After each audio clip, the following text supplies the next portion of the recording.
the famous story of Aaron Ralston when he went climbing in Blue John Canyon and something very bad happened. So with that being said, let's ask some questions about Aaron Ralston's experience. And Hannah will tell us about it. What did Aaron do in April 2003? Aaron went to Blue John Canyon in Utah to hike. 2003 or 2003. You can say it like a phone number too. He went to Blue John Canyon to do some hiking. That's right. Was he an experienced hiker, or was it his first time?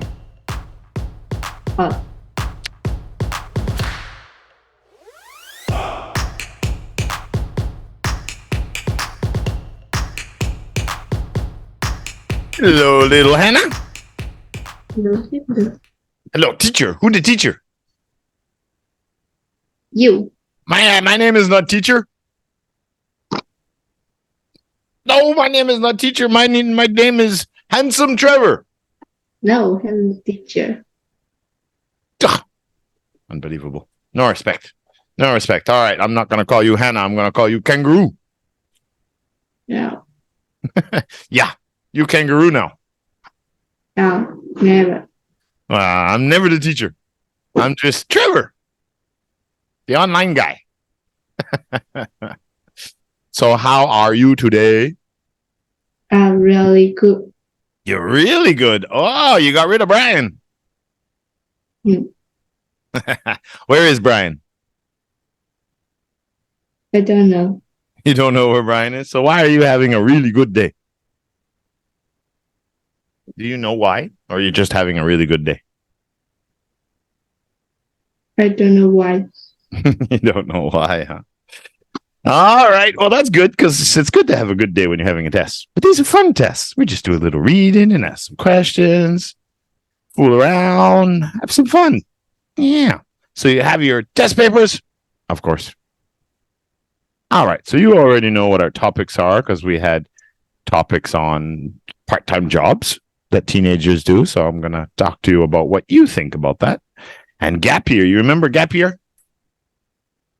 You don't remember what a gap year is? Remember, especially it used to be that way. I don't know what it's like anymore.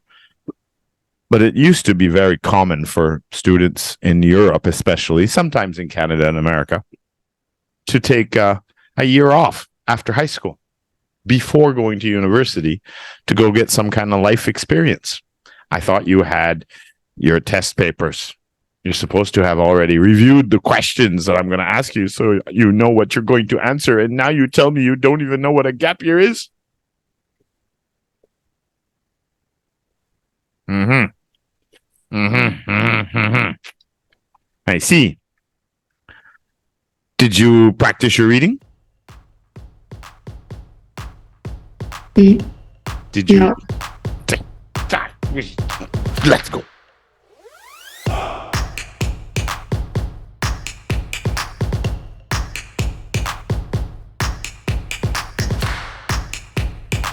Okay, so let's do our part one. Part one, social interaction. The topic, of course, is us lesson we already talked about, was part-time jobs. I know it's not very common in Asia, at least not in Jakarta and Vietnam, where I've been. Most students don't get part-time jobs. At the university, there's a lot of university kids that get part-time jobs, but in Canada and America especially, I'm guessing it's probably the same in Europe. Kids often get part-time jobs when they're in high school. I had part-time jobs. Well, I had part-time jobs ever since I was like 11 years old. I used to cut lawns and deliver newspapers, and I always had a little part-time job to make some money to put gas in my motorcycle. So, number one, do you think part-time jobs are a good idea for teachers? And why or why not? Sometimes I think sometimes yes, sometimes no. Sometimes that. Oh no. Yes, it's good. Sometimes yes, sometimes no. No. Now yes is good. Yes, it's good So, because yeah, we, why is it good? because if I have a part-time Job or jobs could be two part-time job, jobs. Yeah, it could be one job on Monday and Wednesday night and one job on Sunday or something. Could be jobs. That's right. What's good about it? What can be good about it? I can learn more useful skills for myself and earn money to help my family. Those are great reasons. Absolutely. We talked about that a lot in our lesson that yeah, when you're young and you're in school, it really is a great opportunity on the weekends or something like that, or 1 or 2 nights a week, as long as it doesn't affect your school, to do a part-time job. Of course, you make a little bit of money too, but you really shouldn't focus on the money so much. You should really if you're going to get a part-time job, you should really focus on a job where you are going to learn more skills. That will really pay off in the future. I didn't say it in school, but I don't know if I said it in a class or not, but have you ever heard of the saying, money grows on trees, or money doesn't grow on trees? Did you ever hear that before? No, it's a famous saying. Parents in the West say it to their kids all the time when they ask their mom and dad for money. You think money grows on trees? Where do you think I get money? I have to work for it. But the truth is, of course, money doesn't grow on trees. But where it does grow is money grows on skills.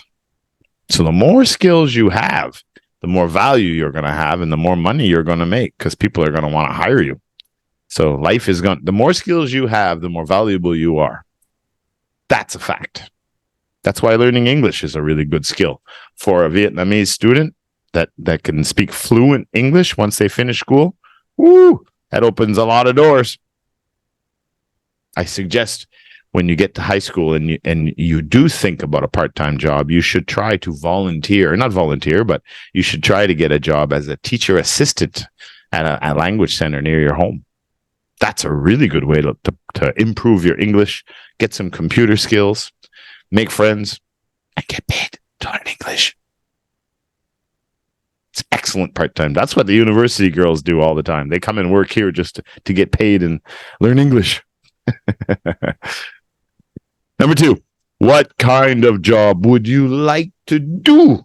What kind of job do you think would be fun and more? What kind of skills do you think you could learn from a part-time job?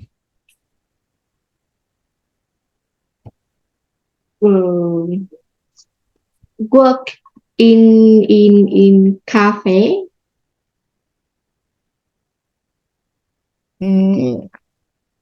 A lot of girls, well, boys and girls, but especially girls, a lot of them do work in the little cafes, the coffee shops.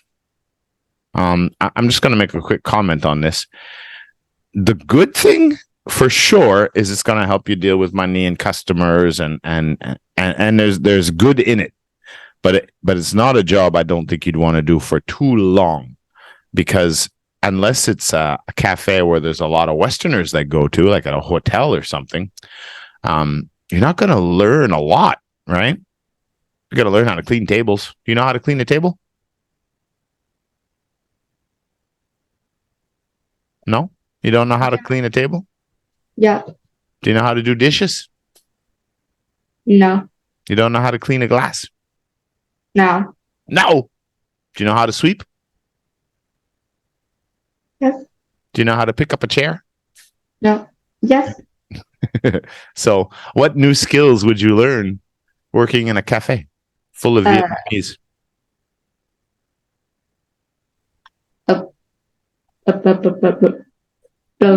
Communicating. Yeah, it would be good for socializing, like definitely dealing with customers. And that is a good, I think waitering and waitressing is a really great part-time job in Canada, because you deal with your money. It's like your own little business a little bit, and you kind of have to work your way up to get the customers to come into your section. So there's a lot to be learned there, and it really helps you with social skills for sure. What other kind of jobs? Can you think of anything else that you might like to do where you could learn a skill? What are some of your interests? What are some of the things you like to do? What industry do you like? Do you like farming? Do you like music? Do you like technology? I think technology. Technology. Okay. What about a part-time job working in a computer shop? Computer. Well, technology, right? Something like that. I don't mean hand phones, but I mean where you would actually work with people repairing computers and different things like that. So you could actually learn some skills around the computers. Like like um um well, I'm work at a mobile phone store. Mm-hmm. You want to sell mobile phones or do you want to fix mobile phones? Yeah, Which one? Fix or sell? which Fix. sell. Sell. What are you going to learn selling mobile phones? What are you going to learn selling them? What skill do you get? Communication. Mm-hmm. All right. You better think a lot about what, before you go get a part-time job, you contact me and we'll have a little talk. Make sure you do something that you're going to learn something from. Number 3, what part-time job do you think Bella would be good at? I think tour guide Tour guide. Okay, that's an interesting choice. Why do you think Bella would make a good tour guide? because he in He. no I'm going to tell her. I'm going to tell him. she know English and English language of her English language so good. She is pretty good at English, yeah. She's pretty good. That's another good one because if you're tour guide, you're going to get to practice speaking English too, yeah. Do you have any tourists in your village, your area, your province? Yes. Yeah. Oh, well, you could do some tour guiding too. That might be a good part-time job. All right. Any other things you think Bella might be good at? Anything else? Teacher. A teacher. Ah. Why do you think she'd make a good teacher? Because the face. She looks like a teacher? Yes. Okay. So she'd be a good teacher because she looks like a teacher. What kind of job should I do? You. I should just do me? My mom. I should do a job like your mom? Yeah. What? What kind of job do I look like I should be doing? Model? Supermodel? No. Famous actor? Teacher. I don't look like a teacher. Doctor. A doctor? I think I should have been a lawyer. Lawyer. All right, kangaroo. Let's go to talk to. No.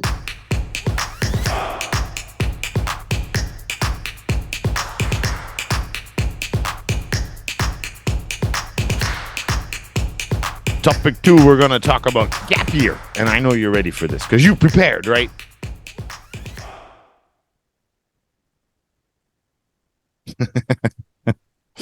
All right, question number 1. Do you think taking a gap year is a smart thing to do? Do you think it's a good idea to take a year off before going to university? Yes. Why? Because it's the time for rest and relax. Rest and relax. Okay. Or it's time to get your break on, learn newer knowledge. new world knowledge. So you said to take a break and relax. So does that mean you're just going to sit on the sofa all year and relax? Sleep. And sleep? I don't think that's the purpose of a gap year. A gap year is supposed to be about getting some life experience, not sleeping on the sofa. So Listen to music. Never. Watch TV. No TV. Throw the TV away. Yes. So you're not allowed to sleep. You're not allowed to sit on the sofa, and you're not allowed to play on your handphone, and you're not allowed to play video games, and you're not allowed to watch TV. What would you like to do if you had a gap year? Reading a book. No, a book. On a mountain? Reading many books. Many books. You can read books when you go to school. Yeah. No? Yes. Yes. So what's the point of having a gap year if you're just going to read books? You can read books every night before you go to bed. So why take a gap year? Try to jobs. Sell books. Well, find part-time jobs. Take a year off to find a part-time job. Sell phones. Yeah.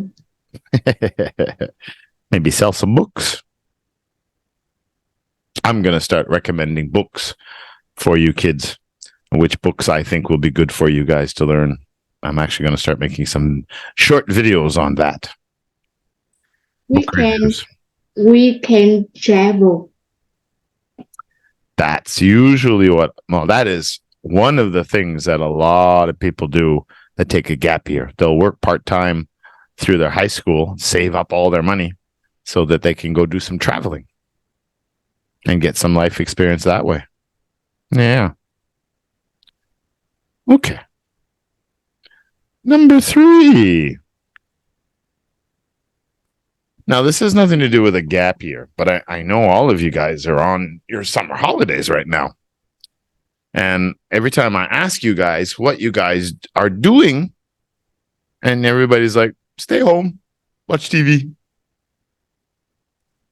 So my question is, what do you wish you could do on your summer holidays? Do you wish you could take a sailing course? Do you wish you could go to a summer camp? Do you wish you could go stay with grandma and grandpa? I don't know.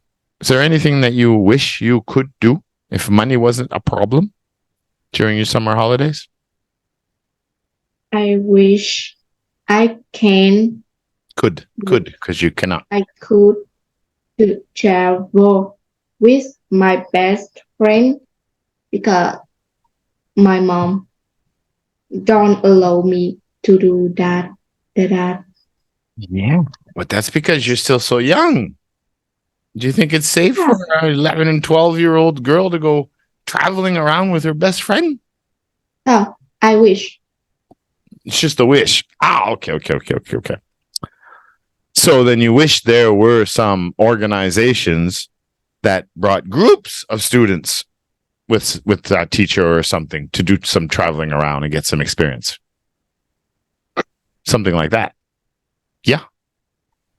Okay. That would be good. I tried in Indonesia. In Indonesia, I tried to organize a summer camp. It was one to Australia, one to Hawaii, and one to Vancouver Island in Canada. But we could never get enough students signed up because when you go to a Western country, it's so expensive. Because what we wanted to do was get I think it was 10 or 12 students.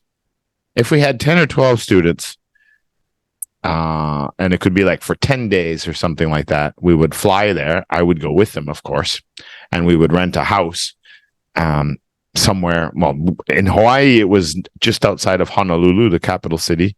In Sydney, we had found a house close to the beach near Sydney. And in Vancouver, we looked at a small town called Nanaimo on Vancouver Island. And they were all about the same. It was, I forget how much it was now, but what we could all, it had enough bedrooms and enough sleeping areas in the house so that we could all live in the house. And so we could save a lot of money because we could do groceries and we could barbecue every night and we could go outside and we could do activities, go to the beach, go golfing, go water sports, go climbing, go fishing, all these different things that we had organized. But it was really expensive. It worked out to like $5,000 per student or something when it came to the visas, not the visas, but especially the plane tickets and all that stuff. So it was very difficult to, only very well-off families could afford to do it. So it never worked, but I wish I could do something like that. Because then it's a complete English environment too, right? That's an experience for sure. It would be wonderful for the kids. Maybe I'll try again in the future. I have to buy a campground, and then that way we can all go to my campground in Canada. Camping and fishing. All right, let's go to part 2.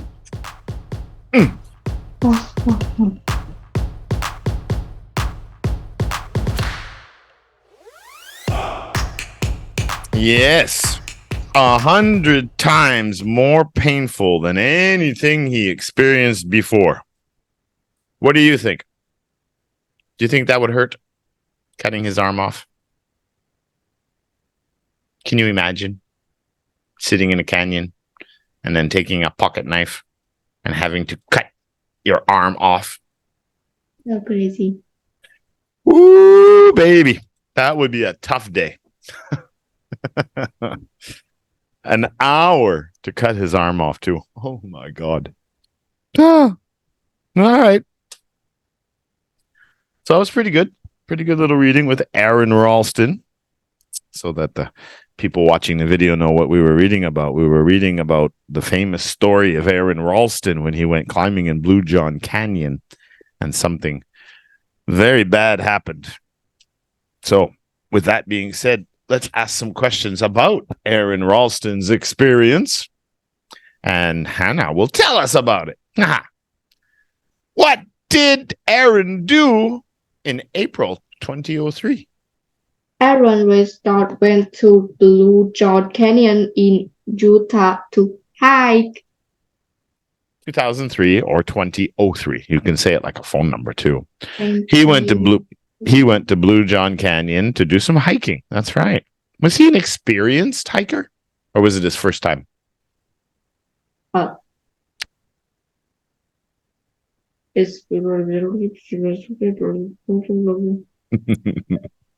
Is it the first time he went hiking or was he an experienced hiker? Preparation.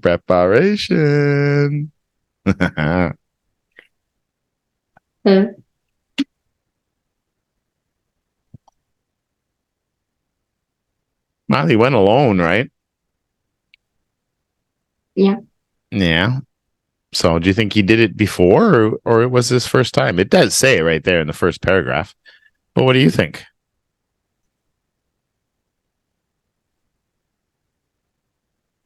What? Although he was on his own, he was an experienced climber. Yeah. Yeah, so he did this. He was worried.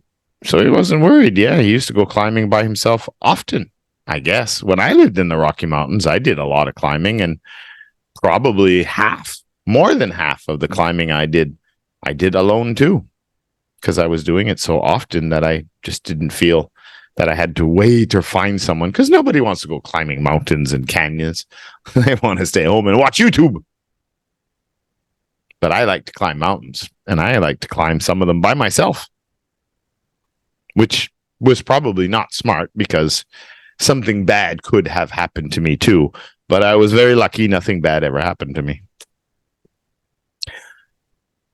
So don't take my example, because you shouldn't go climbing mountains and canyons by yourself. It's not very smart, because you can get in very serious trouble. What 2 big mistakes did he make on that day? First, That's question number 2. yes, and I understand. Okay. First, he didn't tell anybody where he was. Mhm. Number 2, he didn't have much food or water with him. Oh, you think that's the mistake, that he didn't have enough food and water? Man, I don't think so. Aaron climbed down a narrow gap between the walls of the canal. No? No. And I Okay. didn't prepare. He was on his own. Well, you already said that. You said that he didn't tell anyone where he was going, but he made another big mistake. What would you bring with you if you were going to go hiking in the forest?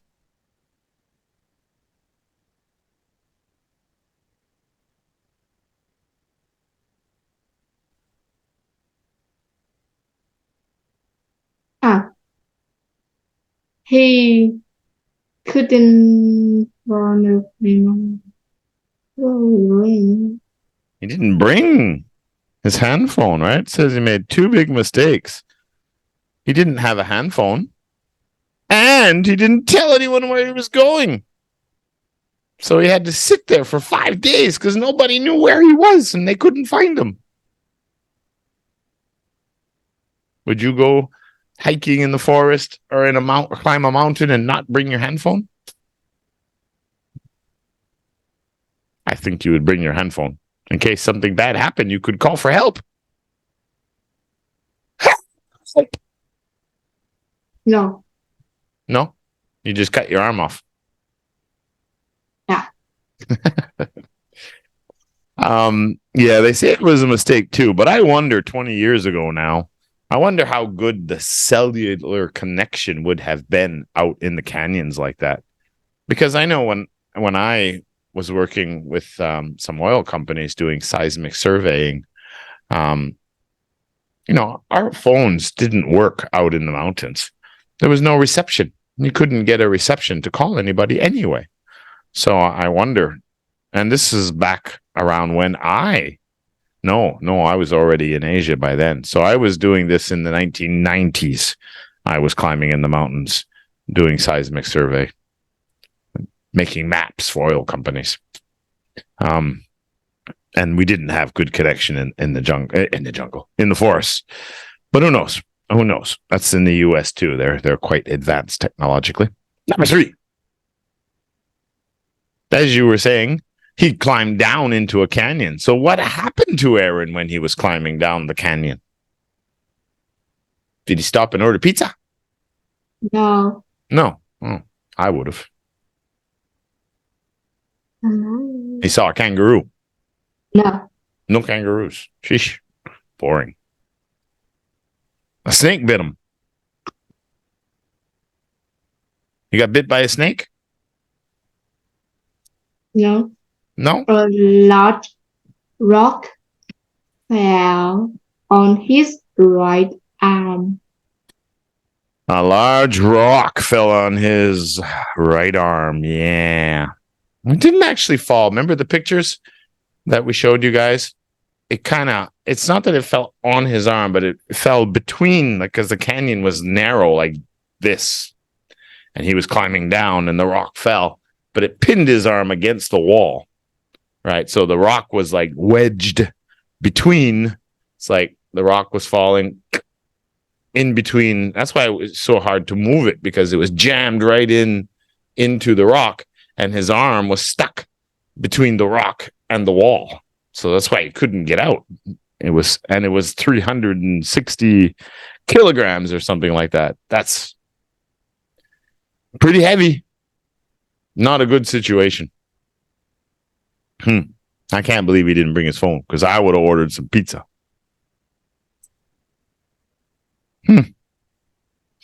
So how did Aaron try to free himself? I think there were three things that he tried to do to get free. What did he try to do? How did he try to free himself? He tried to move the rock. Tried to move it. Yeah.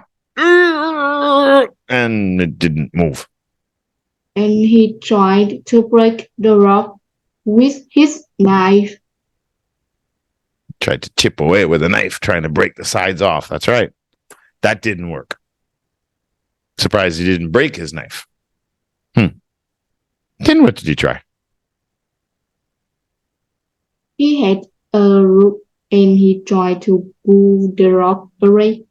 Yeah, he tried to leverage it. I think when I watched the movie, I think there was some kind of a ledge or something, and he threw his rope over the ledge to try to wrap around the rock and pull on it to try to nudge it up, because he just needed to nudge it a bit so that he could pull his arm out. But that didn't work either.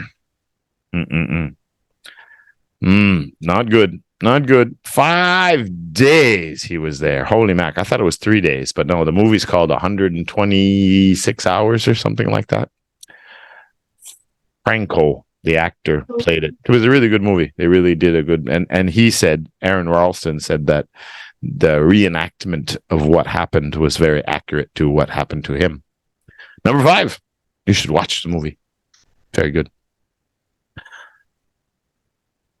So, okay, he tried to free himself, but it didn't work. How did Aaron finally free himself? How did he actually get free? He could cut his own arm off. So he just pulled out a hatchet, and that was it. He tied a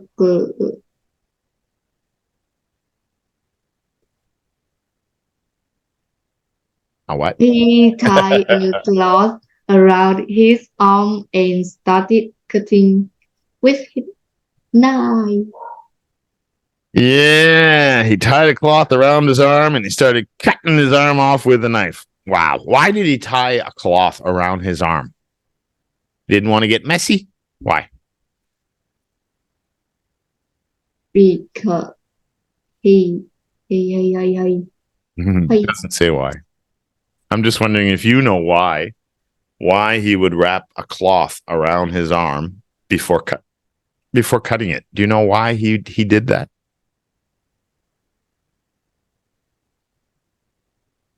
You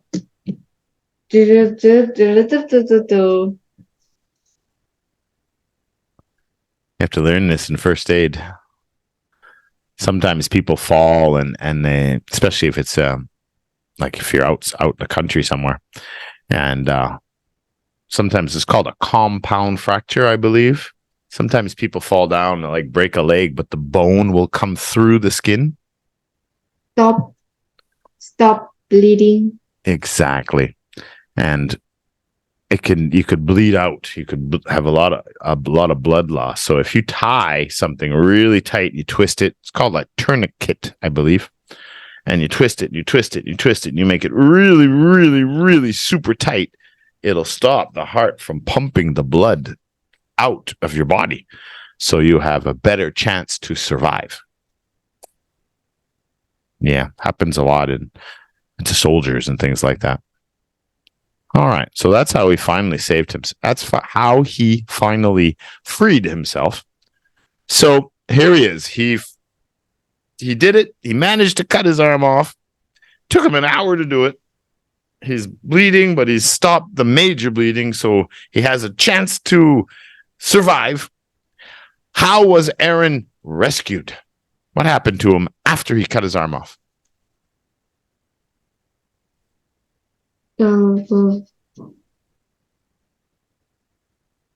He had to go down the canyon wall on a rope using just one arm.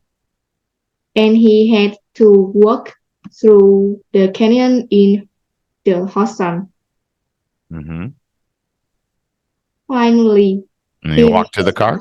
Other hikers and a helicopter. Yeah, he ran into some other hikers. Lucky for him, because how far was his car? 12 kilometers. 12? Was it 12 or 20? 12. 12 kilometers away. That's a long way to walk to get to your car when you're bleeding and you only have one arm. But yeah, so he met some hikers, and how did the helicopter know where they were? How did they get a helicopter? Hey, look, helicopter, come here. And helicopter just came and landed and, take you to the hospital. What do you think happened? Or the hikers had a helicopter? Helicopter, I think helicopter finding him. Do you think the helicopter found him?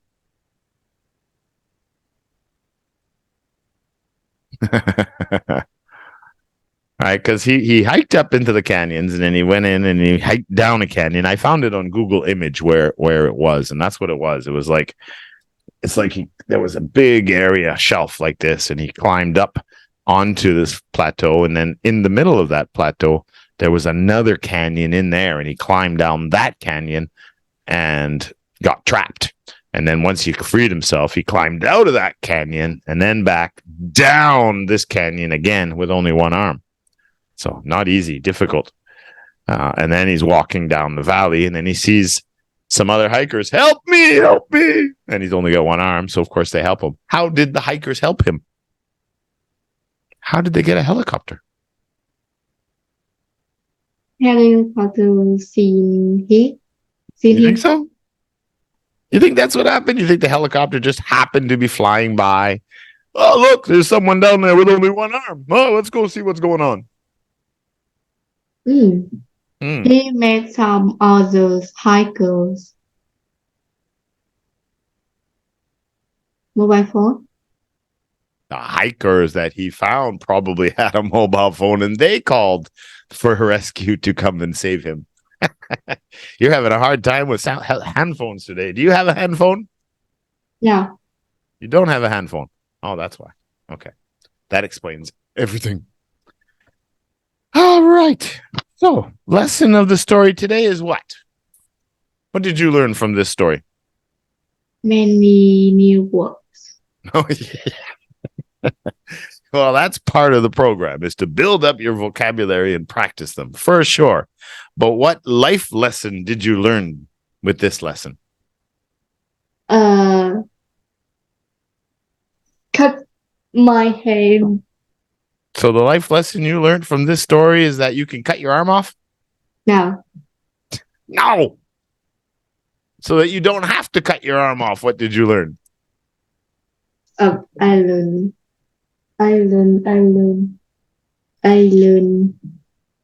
Tied a cloth around my arm